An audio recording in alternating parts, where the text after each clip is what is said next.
Chaque jour, Charles et Carole vous présentent la leçon de l'école du sabbat.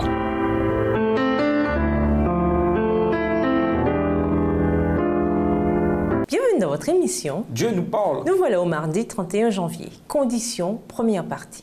La parole de Dieu nous indique qu'il y a certaines conditions requises pour que l'Esprit habite en nous. Ces 2 prochains jours, nous en examinerons plusieurs importantes. Lisons Actes 2, les versets 37 et 38.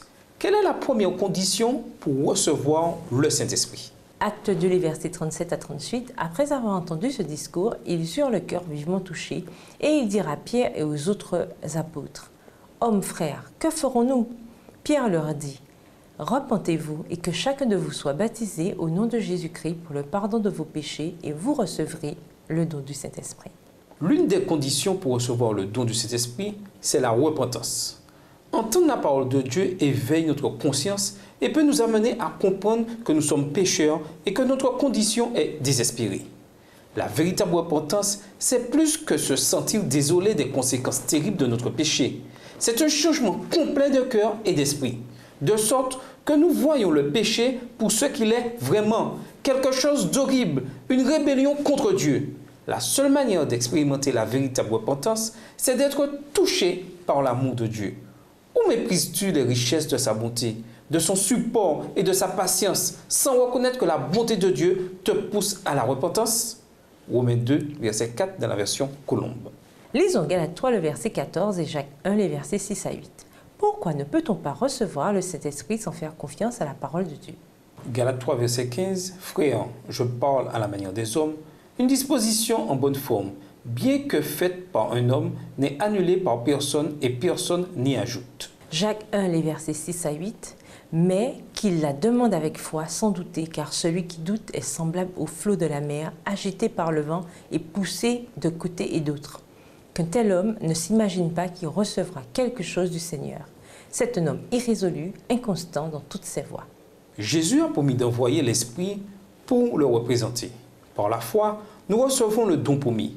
Mais si nous doutons de la promesse de Dieu et ne faisons pas confiance à sa parole, nous sommes des hypocrites et nous ne pouvons pas nous attendre à recevoir quoi que ce soit de Dieu. La foi, c'est un peu plus qu'un consentement intellectuel. C'est engager nos vies, avoir confiance que Dieu tiendra sa parole et ne nous abandonnera pas, quoi qu'il arrive.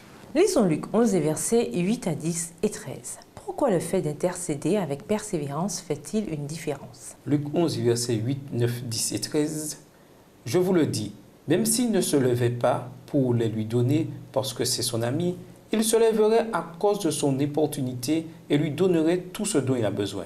Et moi, je vous dis, demandez et l'on vous donnera, cherchez et vous trouverez, frappez et l'on vous ouvrira. Car quiconque demande reçoit, celui qui cherche trouve et l'on ouvre à celui qui frappe. Verset 13. Si donc, méchants comme vous l'êtes, vous savez donner de bonnes choses à vos enfants, à combien plus forte raison le Père Céleste donnera-t-il le Saint-Esprit à ceux qui le lui demandent? Dieu ne rechigne pas à nous donner l'Esprit. Dieu est bon et bienveillant, plus que nous ne pouvons l'être envers nos propres enfants. Notre intercession ne le fait pas changer d'avis. Notre prière nous change et nous introduit dans la présence de Dieu. La prière ne fait pas descendre Dieu vers nous, mais nous élève jusqu'à lui. Nos prières révèlent simplement notre détermination et nous préparent à recevoir ses dons. Comment apprendre à être davantage fervent, assidu et abandonné dans notre vie de prière personnelle? Pourquoi est-il important d'apprendre à faire tout cela? Et nous vous laissons avec la question du jour. Est-il possible de témoigner du Christ sans avoir reçu le baptême du Saint-Esprit? Au revoir. Et à demain si Dieu veut. Dieu nous parle. Chaque jour, Charles et Carole vous présentent la leçon de l'école du sabbat.